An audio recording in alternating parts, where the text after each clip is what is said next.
what I'm going to show you first is what the song sounds like as a whole. And this is, I'm starting with one that actually kind of does have more of a beat to it, but I'll show you later with a different one that you'll see it just has like all these different parts.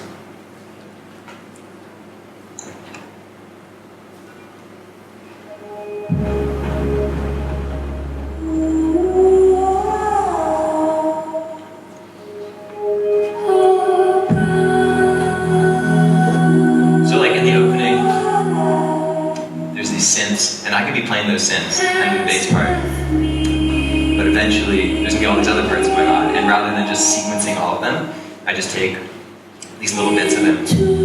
You'll see.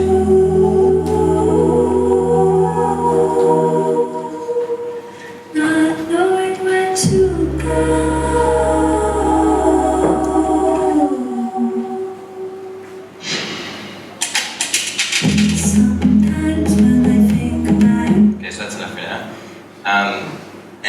So then what I would do here is just search. First, I'll work the track, and I've speeded up a bit faster to 127. And then I'll do this thing where I'll find the track, just a little loop that I like. You'll see right here. And then you put a beat on top.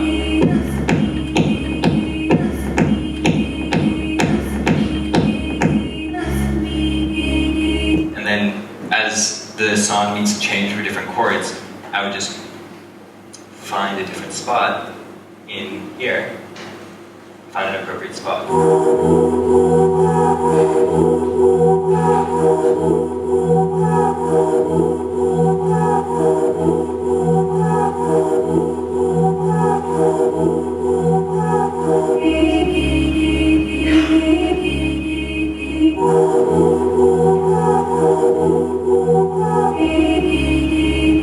See how you like have choral movement in there, and then the nice thing about having vocal lines is that you can just go off of that and basically reproduce the entire song. I'm really sorry about this. Don't do too much public speaking these days. Just public rapping. But yeah, so the idea is, I'll show you what the song ended up being. So we started with this initial bit right here. If Raph was here, she'd be able to sing it, actually. And then you can do things like put effects on them.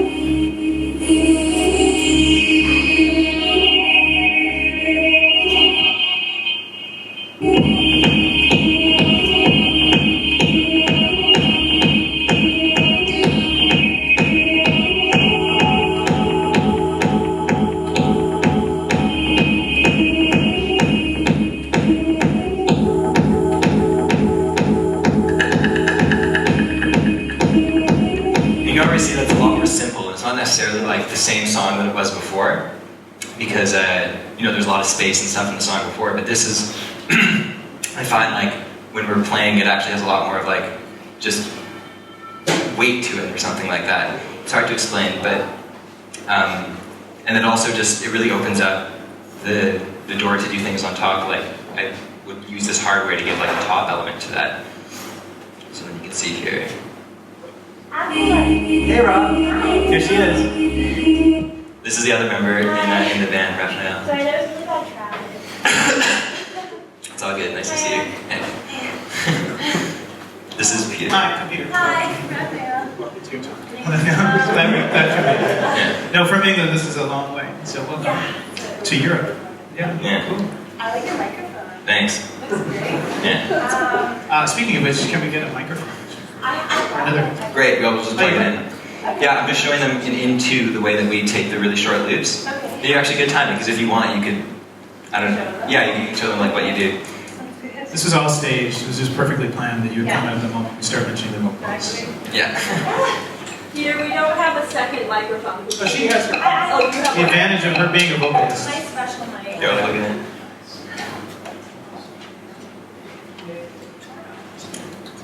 You don't have your controller here, just so you know. You want me to bring it?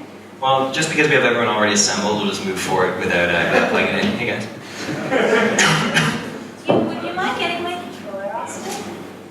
I don't know. Sure, I'll try. I don't know what band it is.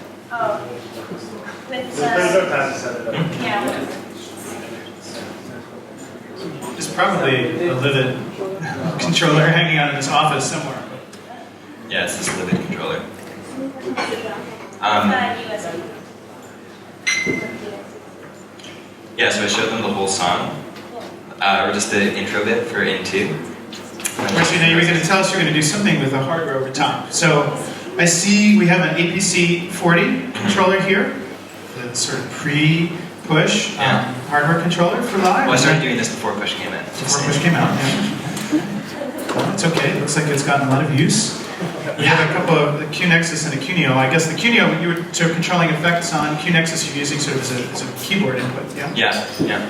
And then you were about to do something with the Electri, with the EMX1. Yeah, well, I use the Electri mostly for the top element of the drums. So we get to this part in the song where we've been jamming off like this thing for a while. Then you're going down.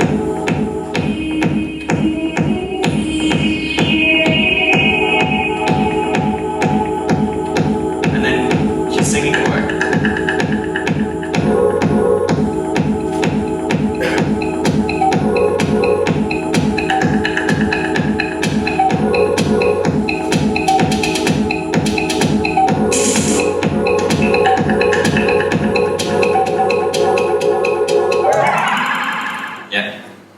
So the idea is basically, as you can tell, just having very, very small parts of the original song, and then doing the other bits live on top. So then I use this basically MPC style controller that's on the, I'll use this for like it's a very sensitive controller, as you can see here. Lower. This controller is interesting because it's mapped Y and X. So I map that to pitch, and I go. It's a lot easier to do on the ground. And then I do decay on the x-axis or on the y-axis. Just brightness or something like that. And I do my reverb sets here and stuff. And basically with this, I'm able to do things like.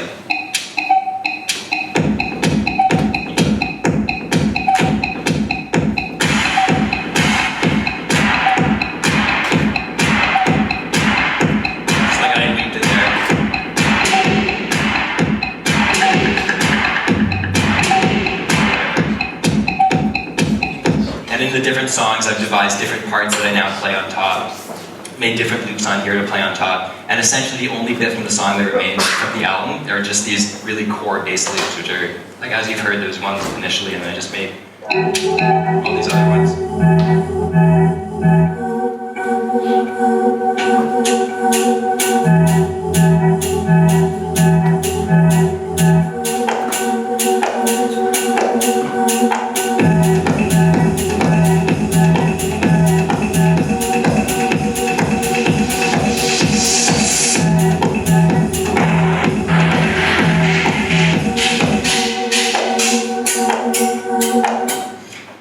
She has figured out how to do her vocal lines on top of all those parts.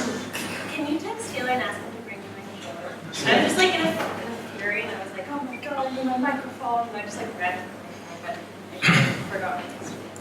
So maybe what we could do is, if you guys are interested in this process at all? Because I could do it again for a different song that we could just start from the ground up and just basically make the loops on the fly. Yeah, and I think as we wait, we could go into a little more detail even in what you just did. We have some time. Yeah. While we wait on a controller for the vocal side of this.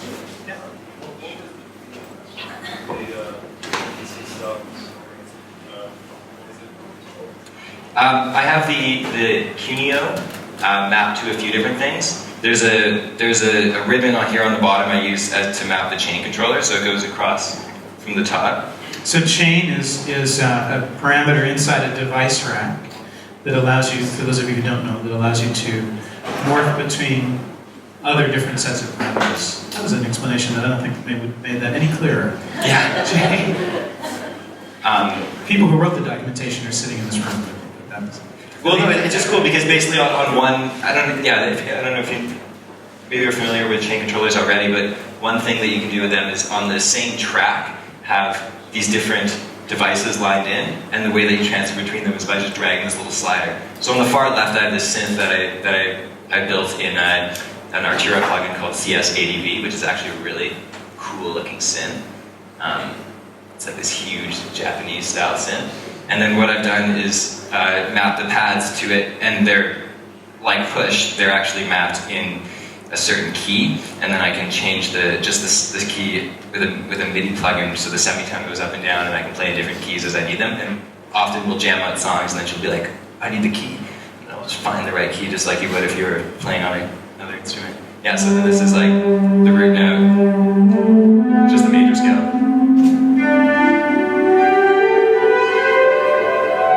The flat 7. Oh, not working.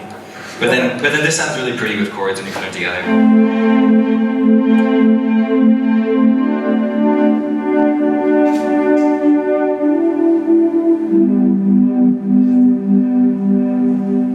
And then in the one in the middle, I've done with Operator, my favorite synth of all time, actually, because it's super simple. It just sounds really good. And this is basically just a sine wave with a bit of feedback on it. And then what I've done also is taken this little button here and mapped it to a looper at the end. So there's my looper, and there's also a reverb on it too. So then I can do things like this. I can go.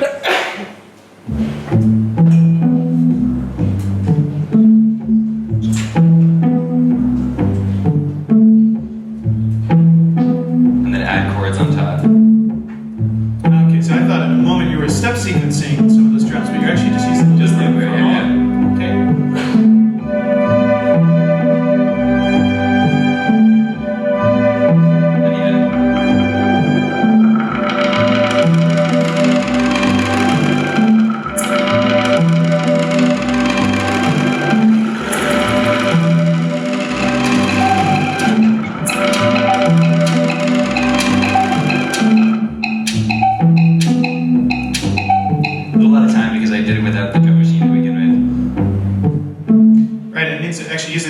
Really keeping you honest. You're not quantizing anything. You're really playing everything live. Yeah, definitely. Great. But yeah, and we definitely have certain songs that we do that with. When you stick around for the performance, you'll see us using those features.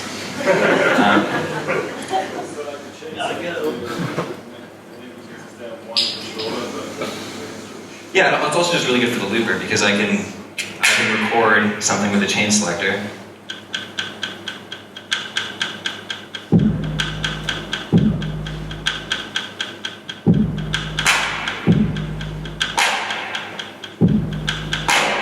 I don't know where the beat is. And then now it's recorded, I can move over and put like chords down.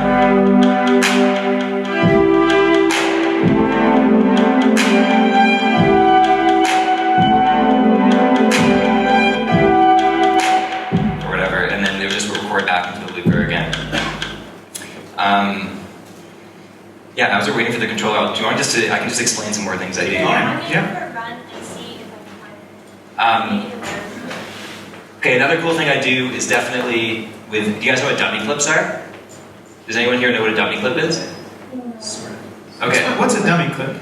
Basically a dummy clip, do you guys know what clips are in Ableton? I'm just assuming that everyone knows like everything about Ableton already, because I'm standing in the Ableton. We certainly have live users in here, but yeah, tell us about dummy. You guys know what clips are, I think. So, but tell us, give us a guide to dummy clips for dummies. Okay. Well, basically the idea of a dummy clip is this is a clip, by the way.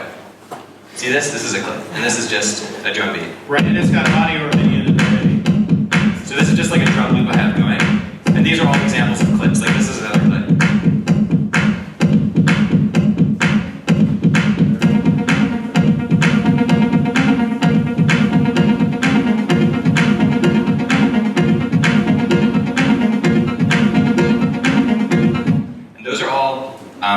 Regular clips in the sense that they have audio information in them. So when you're playing that clip, it's just like a loop of audio information. And that's pretty much what this entire set I have is made up of. It's just like little clips of audio that are like 75% my own, and then 25% just like DJ songs that I think are cool, that I use just for like beats and stuff like that. And the difference is with a dummy clip, it's a clip with no audio information in it. And the reason you'd want to have a clip with no audio information is so that you can use the envelope features here and use those to modulate effects and stuff that you have in your chain. So basically you can have a clip change, like it's running and there's no audio information, but it's changing a parameter in live constantly. So this is changing a reverb time from being 60 seconds long to being... He's pointing it at the screen. I'm pointing at this thing here, sorry, yeah. It's here. It's changing this reverb time. And that's useful because it'll take your hands off from actually changing the effects yourself. And so you can do something like this. I'm just going to find a clip.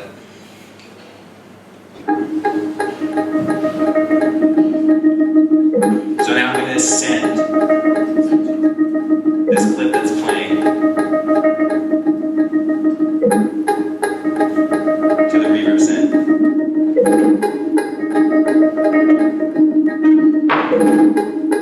See how it's like getting modulated by this clip right here. And depending on which clip I choose.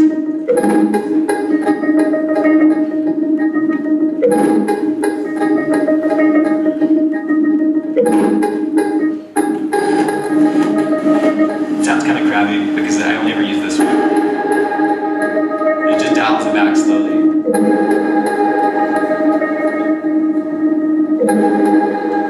And my initial idea with that was to be able to change the dummy clips using a MIDI controller.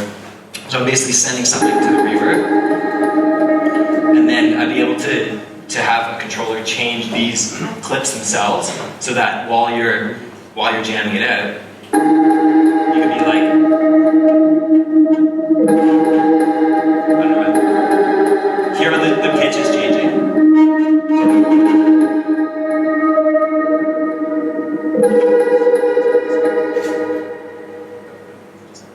Okay, always filming it.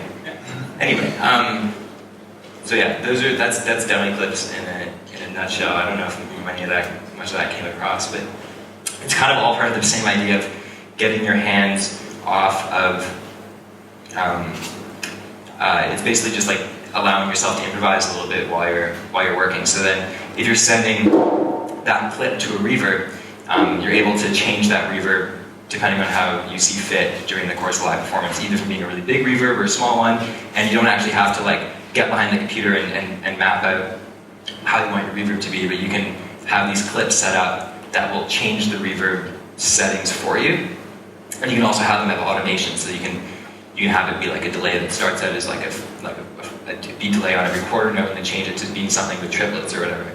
And that can definitely affect your sound and open up a lot of possibilities too. So I have a question. How do you remember where all this stuff is? Are you kind of looking at the labels, or do you tend to find that you tend to leave clips in place so that you have this kind of spatial memory of where some of these things are?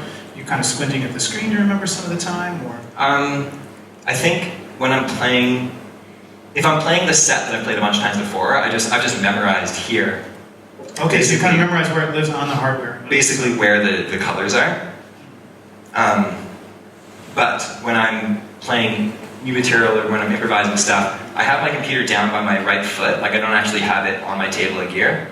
And I just have it tilted back, and then I just fire through with the APC and decide, what I want to blend with different things. And I've actually made entire songs this way. Like, I'm going to show you guys something now, which is basically like, one time it was like an encore, and I accidentally hit this bass line. Oh yeah, this is like going to be pretty like heavy techno, because this is at the end of like a big huge performance thing. It's okay, you know where you are, right? Yeah. But this is all just made up of short loops that I had already. And I just decided to put them together on the fly, and I actually completely made like an arrangement by doing that. So I started with this bass line. Oh, and one more thing I can mention is I fade everything in. I don't use the volume. I use this thing, which basically fades in. You see it there? Basically this thing is fading in the song with an EQ, so then you can mix stuff together a lot easier.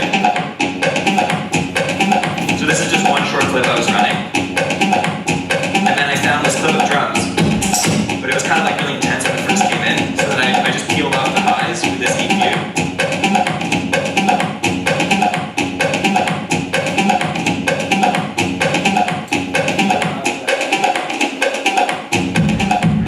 There's the kick drum, yeah. And then fade up the highs. I just totally like made this just with these short clips that I already had. And they're all from songs of mine, these short clips. And then we realized at a certain point that when we wanted like rap to start singing, I put in this hi-hat. And then she completely came up with like a vocal line. She came up with a vocal line to like fit this piece. And then I just started using other short little clips to do the chorus.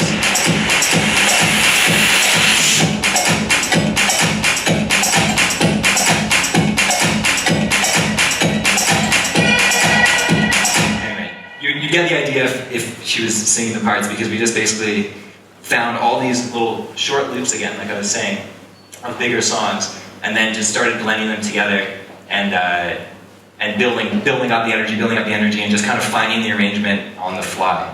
But you said that began with a mistake, or this just began with an improvisation? It began with a mistake because I was playing the end of another song of one of our album songs, and then I accidentally hit that bass line, and then people were like, "Yeah, that sounds like a good bass line." And I'm like, "Oh, geez, I better lay down a beat." And then I knew that I had this drum beat which starts off as a really short loop. I'm just going to turn down so it's not so good. So it starts off as a really short loop, and then I end up having like a snare drum.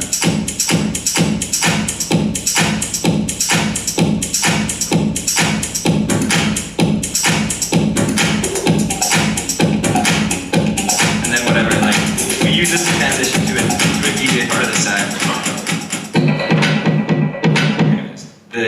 The ideas about using the improvisation, using these short loops to do things that you wouldn't normally do. And I think that if I was sitting in the studio trying to make this piece, I would make it more complicated than that. And I don't know if I'd ever record anything like that, but she did make a vocal line for it. But it's cool because it works live, because it's so simple, and you just let people like hear the same loop for a long time, and then when a kick drum drops in, it's all like subby and stuff, people just go crazy for that stuff, and it feels so good. It also feels a lot more like playing an instrument because the samples are so short. Right. Oh yeah, and I do have live quantize, just so in case anybody doesn't know, you can have a global quantize setting and live right at the top here. You're set to quarter, I see, not bar. I have it set to a quarter, so that allows me to, and even if you had it set to an eighth, you could do things like have a hi-hat that would be on the beat, be like, and then you could actually just like change it to be like on the offbeat, because it's just like on the little eighth notes. Right, because this is something I think far too few drum machines repeat modes do. It's actually hard to do something that simple, just set things off by an eighth. So we're setting up over here a Livid, what's it called? Alias 8 controller. Press a button. Yes. I think by the time you leave, you will have seen every major grid controller make that's on the market. Like this loop. But yeah, okay, so this controller is a boutique controller made in Austin, Texas. And it's cool because it's very pretty and it has these really nice lights on it. But one thing that I've noticed is, unlike the Akai controllers, and actually unlike this is the company from San Francisco, unlike these controllers, this one's kind of sketchy because you load it up and then often the MIDI will be like, it won't read the MIDI properly and I have to restart my whole computer. And so if anybody who designs a USB hub that works properly should get it on the market, because this is like, so many musicians I know use this little USB thing, and it's fine, it's just really sensitive. Like even right now, I think I may have touched it and ruined everything. I think I just did. Yeah. Is it working? No, it's not. See. And the thing is, I know a lot of people that play with these things, and They like tape them up. look at, I'm firing in 5 USB devices into my MacBook right now, so I should be a little more patient with it, but Okay, it's working. it's working again. Okay, good. Except I think what USB maxes out, it's been like 99 devices or something, so 5 should work. Yeah. And every USB device has to be, I have to try and keep every USB device on its own channel because the APC takes up, there's 16 MIDI channels in total, and the APC takes up channels 1 through 8, so then that leaves me with another 8 channels that I can use MIDI with, and then I just basically have her controller on one channel, this thing on one channel, this thing on one channel, that way the devices don't get confused with each other. Yeah.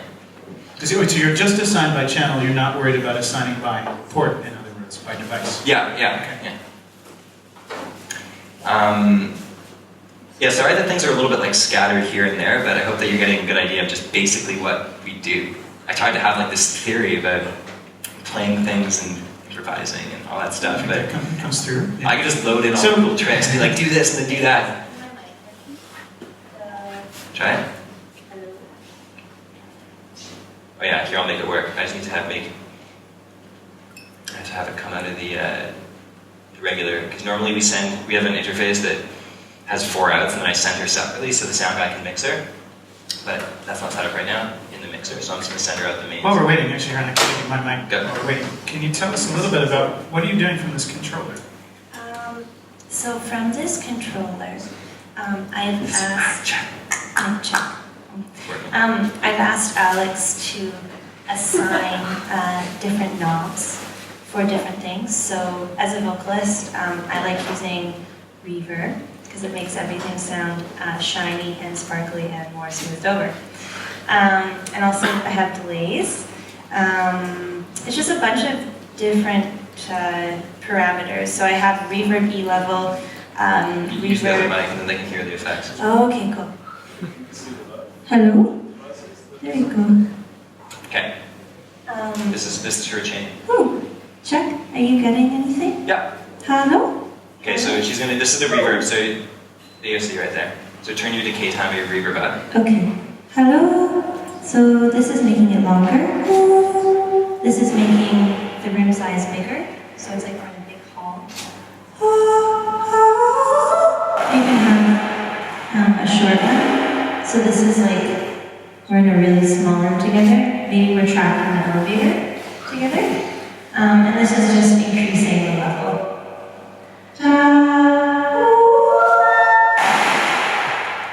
That's what happened in the room. Yeah, the elevator fell. So I usually let it here. Feels nice about here.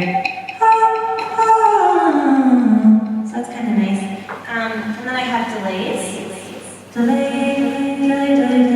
And you guys know about delay level, delay time, delay to time, delay from how many of those times happen? How many of those times happen?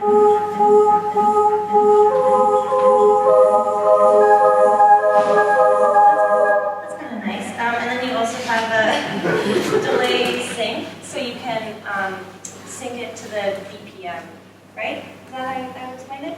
Sync it to the BPM of the track that you're playing or the loop that you just made, so that your delay is in time with whatever it is you're doing. So, like, do you want to start a track?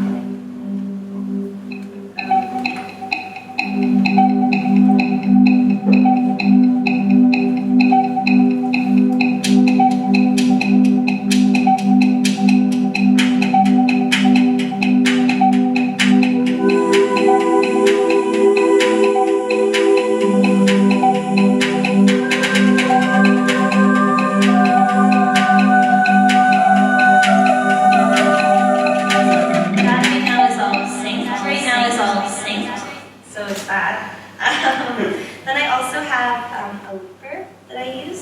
Is a looper, I guess my loop is pre-effects, right? Yeah. Okay, so my looper is pre-effects, so that means that I have my loop at the beginning of the chain, and then once I've recorded my loop, I can affect it with really cool things. So here, do you wanna? Yeah, I'm gonna give you something like a beat, and then they can hear what it sounds like.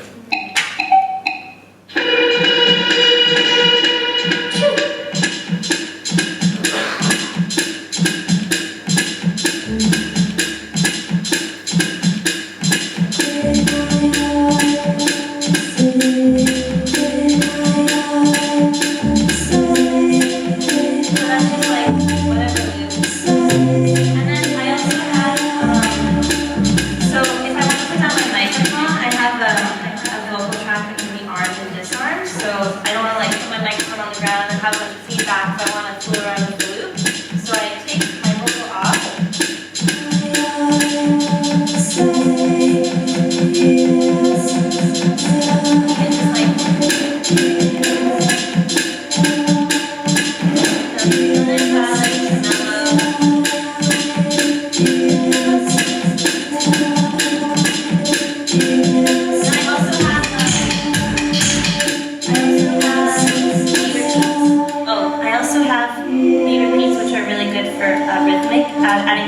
multi-element vocals.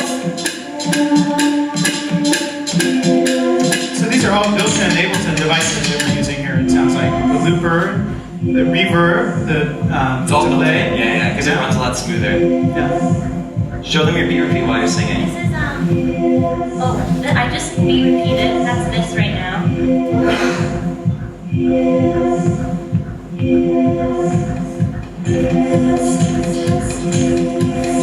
I'm just fading the top end of that sample back.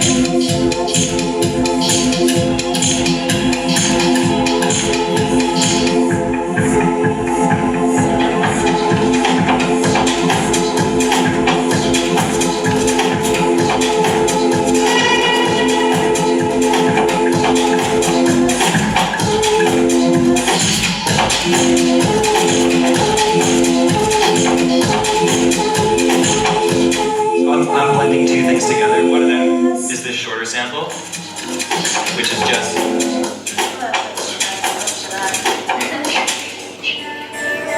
And there's like these kind of quirky drums on top of a loop that just has more kick drum.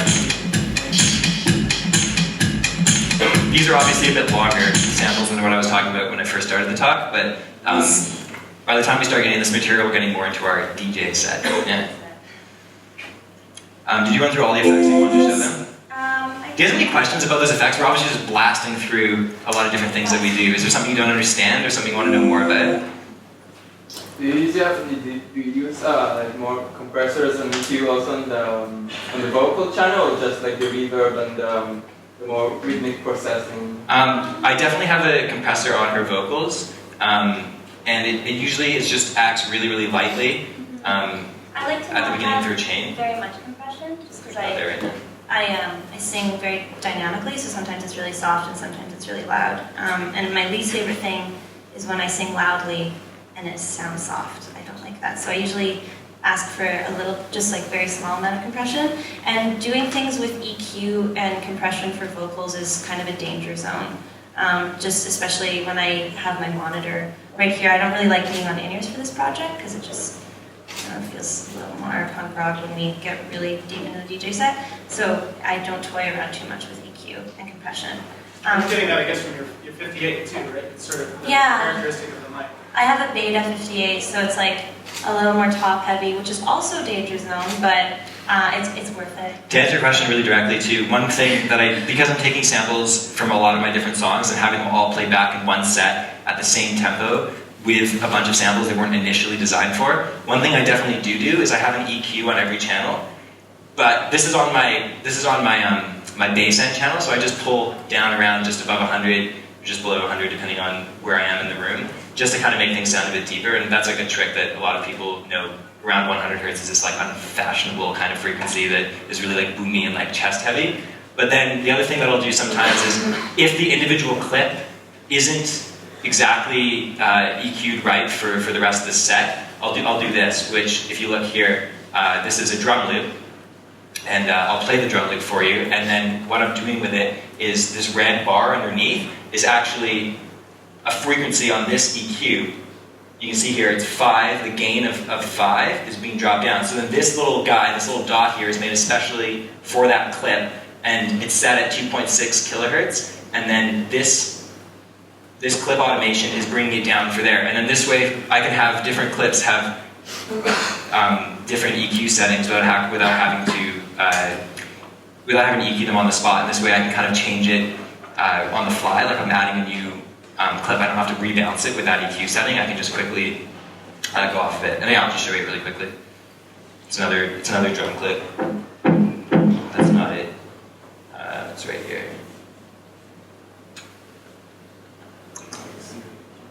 Yeah. So this is the if you see here, there's like this orange bar that's being pulled back, and basically without that, it would be a lot more piercing in that range. It's just that really like slappy, resonant part of the kick drum, and I just pull it down a little bit, so I have it sit better with different parts of the set. Like this song is.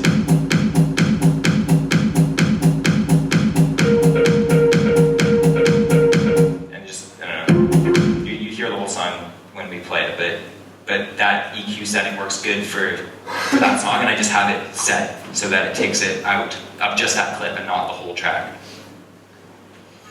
So, tell us about, I mean, you know, part of what happens is when you do have a singer, you have to kind of decide where, even as a soloist, being a singer working with electronics, you have to kind of decide where the singing ends and the computer begins, kind of how much to control at once. When it's two people, then it's going to be the sort of dividing line between the way the two of you work. But so it seems to me that what you're doing is you're kind of working with these effects, but then you're also sampling yourself. So most of the manipulation of the vocals is kind of down to you, it seems. Yeah. That is true. Alex and I guess, have kind of, just so we don't butt heads on stage and we allow each other space, I take care of the vocals and he takes care of the beats, and we'll talk to each other on stage. Like, we had a signal the other day. What was it? It was like, pound, fist. It was like, it was when I needed, it was when I was going to take something out, and then he needed to drop something in to replace what it was that I was taking out. So yeah, we both just. So you punch him in the face. I punch him in the face. I go, no. But we have to have those signals because we're basically just jamming out with all these little clips, and it's different night after night because you don't know if it's going to be like a party with like 1,000 people in a big like venue and they're all like wanting to go, or if it's just like 30 people in Copenhagen or something that came up there to see our soft album play, and then we kind of need to be able to adapt to those situations. And the best way of doing it is, I find, in the smaller, more intimate settings, you can do something like this. Like when I'm we have a when I'm playing that and then looping it, people are like, oh, he just played that synth part, that's cool, and he's looping it, and then she's singing on top, they're like, I identify that song. I like that, it's live music. And they can listen to all the parts because there's not that many people there. But when it's like a more party atmosphere or something like that, which we take those gigs often because we find we get a really good time at them, then those, you know, then there's just a different set of circumstances, and basically we could play for hours because of the way that we have this set up, and I just go through and decide, like a DJ, what song is going to be appropriate, but they just happen to be like mostly our own songs. But I don't do any sampling of vocals that aren't live, so I'll like record vocals and then I'll like sample it on like the beat repeat, or I'll just like. Oh, I see. You have no pre-recorded. No, I have no like. There's he does. He does, but he doesn't really play them. Like, there's one song that we play live. Well, have them to this extent. Like, if you consider this a vocal. Yeah, that's like pitched. Yeah, like a beautiful bird. So we have that, but in another song too, though, in 2 Part 2, it's something that I was usually very against, but we have the vocals behind it, because they just sound so fucking good. Like, they just sound so good when it's that full. So in that song, I sing along with it, but that's really the only thing. Everything else is just like trying to learn how to sing like a vocal sample, like a DJ would drop a vocal sample. And it's hard sometimes because you want to sing all the time, but you have to have a lot of restraint, and sometimes you have to not sing for like 3 minutes, and you just have to like, you know, put a filter on it or something like that. But it's important for the song, so. You mean just to lay back so that it's not just kind of you singing? Yeah, so exactly. It's because no, like, there's no, you know, great electronic song that is just like vocals on top of the mix all the time. Maybe there is, but I don't know. That's more of a pop thing. It's more of a pop thing. It's more like Celine Dion. So definitely. That's a really good question. That's a really good question. Some nights they're really good, and other nights they're so bad. Some nights it's just like, baby, baby, baby, you want, and then I usually am like, oh geez, that wasn't like the greatest night for vocals. But sometimes it's it's like, oh, I was tired today, or a little shallow. So some nights I come up with really good lines though, and then I'll write them down. And something that Alex and I have been doing is asking for recordings of our shows, because that's how we want to write the next record. Because you can't really get that live energy in the studio when it's just the two of you. But like when you're on stage in front of like a lot of people, there's a very different energy there. So some of the vocal lines are just a lot different. So we're just trying to capture that right now. Shall we do other audience questions about anything you've seen so far? Question. Yeah. You have a lot of 3 clips with audio. How are you able to send which track to which audio track as well? Because the APC, all the sends are going to send. How did you wrote that, for example? What do you mean? Like, You've got a lot of audio tracks there with all the dummy clips. Yeah. But so how do you say which track is going to go to which audio track? Oh, that's a good question. Basically, what I have here is, see these 3 thin ones? These are actually my 3 return tracks. So this is A, B, and C. And then I have these tracks, like for instance, I have the A return track being sent to this chain, which is a new chain of just regular audio tracks. And then it goes from this, which has a saturator and a ping pong delay, into a different one, which is a flanger delay before it goes out to the master. So basically, I'm sending first to a return track and then into a chain of effects. And the reason why I have the chain of effects separate is so that I can have different dummy clips that will allow for different effects on those tracks. So, and I can trigger those different dummy clips, not using the ABC, but I use like the grid mode of this, and trigger like the different dummy clips of that. Whoops, section not there. But yeah, I mean, that's how I do it. Do you understand? Yeah. Okay, cool. Are there other singer and songwriter people, or just singers in the crowd? I'm curious, actually. Yeah? I didn't know if that brought up any specific questions, because I think this is kind of the only programming this week that speaks to that. But it's, I mean, what we're hearing is both dance music and singer-songwriter material kind of at once. And Well, yeah. I mean, it's different than either of them on its own. Yeah, question. Like to you, when putting your voice, what tools or tricks do you employ that the loops don't get crazy? How to keep loops from being grating. It's usually Alex poking me, being like, rough. It's too long, take it out. But that's something that I'm kind of trying to find. I think it's important to not have a loop that goes on for too long, because then you're constantly trying to wait for, how to explain this?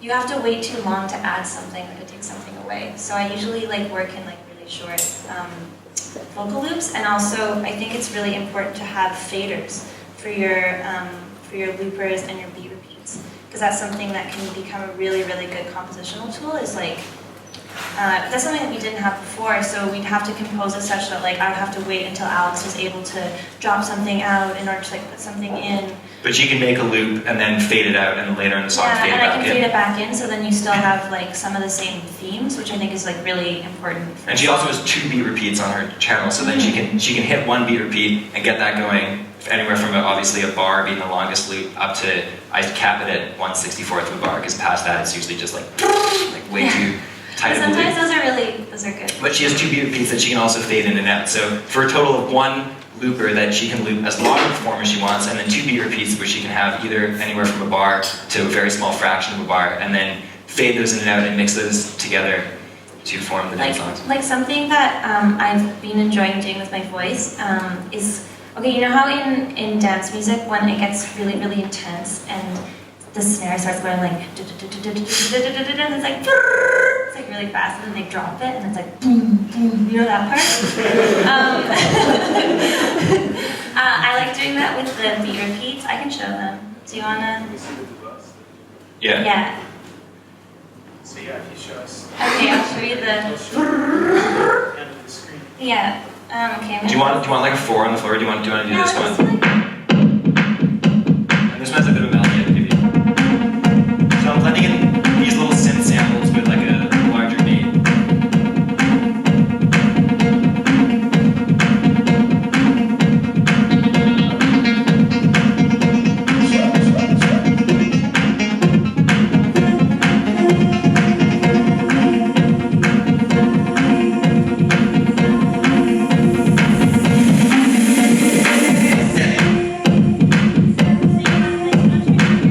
Just so that you can hear my voice thing. Yeah, can we get more voice? Cool. So this is the trick I'm talking about that I like using. It's like,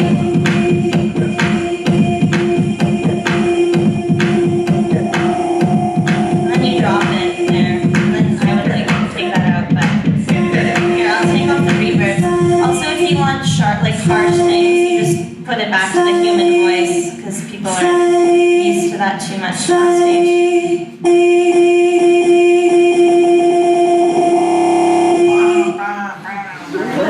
Like that's what you would drop into there. So it's kind of treating the voice like a building tool or like a snare drum or something like that. That's all in beat repeat. That's all in beat repeat, yeah. So you can make the beat repeats go really, really, really fast, where it's just taking like little bitty bits of your vocal or like whatever you lay in How do there. you communicate those transitions to each other?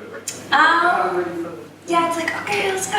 But also like Alex can tell, because like we've been playing a lot together, and I think that's something that you learn after playing together for a long time, is like you start communicating musically, and you start just like learning little tricks and stuff like that. And I think that's like, yeah, something that you learn in being in a band or just working with somebody else, is like that communication that you have musically, like that kind of becomes your common language. So that's something that like we work on. But sometimes we like yell at each other and we're like, okay, like I'm right here. It's like, what the hell are you doing? Like, why'd you put that there? And sometimes it gets like really intense. But Also, there's another signifier that's used a lot, which is like if you're, this is used constantly and I use it all the time. So if the song's playing, we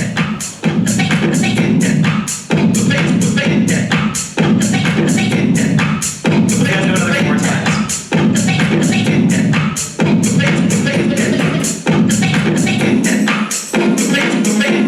on, I'll do it again. That wasn't immediately obvious. Okay, so here it is. And then here's one of your drops.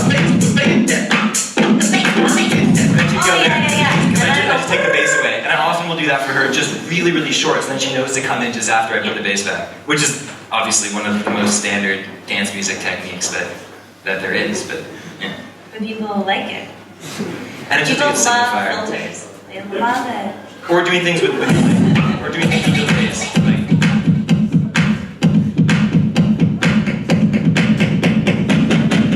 well, not that one. This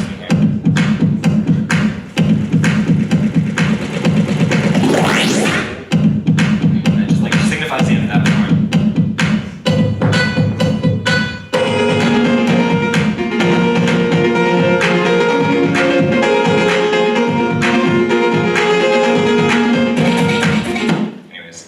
We're just messing around there.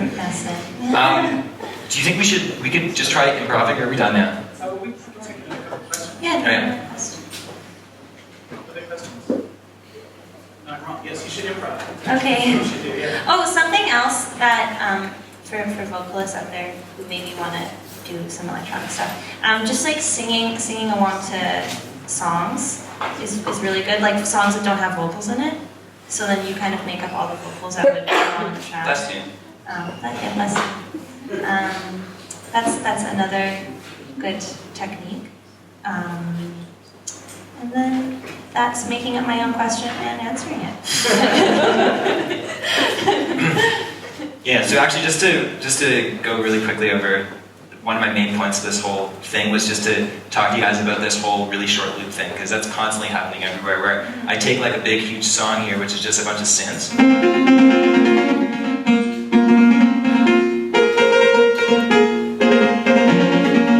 and then I just find the little loops and then blend them together. And I have these tricks that help me blend things together. Like for instance here, if you look down here, there's different warping modes, and if you use the beat warping mode and select transients, then you have, every time there's a transient, you can adjust this like special volume curve so that a transient's like just a point in the song that you designate, or that live picks up as being like a beat in the song. So like every kick drum would be a transient. But then this is like a synth song, there's no kick drum, so it finds the attack of every synth as one transient, and then I use this thing which basically just acts as a gate, and it makes, I just use this technique constantly to give space to longer form audio that I would otherwise just be one big mass of audio. I use this thing so that after every transient, I pull back some of the volume so that constantly the volume dips down after every time there's a hit, which allows more space for like snare drums and other melody, because if I just had all my loops going full, they would catch up with each other a lot. So basically what I'm doing with this one is, if you hear the song warped normally, it's like that. It's like a droney synth song, but then what I do is I select beats, and I select on transients, and all these yellow things are transients, and all these little tiny little white things are transients. And if you see where they are, you can see there's a sudden change in level. So transient is a rapid change in level and change in amplitude. So then here's and then I'll start pulling it back. Now there's this beat all of a sudden. And then what I've done is I've taken that and just found beats that I liked within it. And I blended with this one.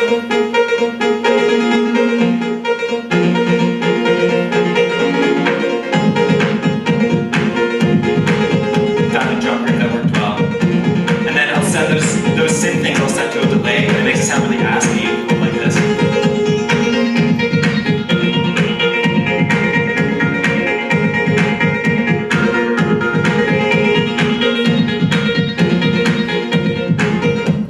Yeah. And so yeah, just find short loops because I think it's a really, really cool thing to do. Like both in your own songs and in other people's songs. Like if you just go in and get these out of the master files, you find these little things that just excite you. They give you kind of really brand new ideas, and you don't, like you just make the arrangement happen yourself. It's one of the better limitations I've found using.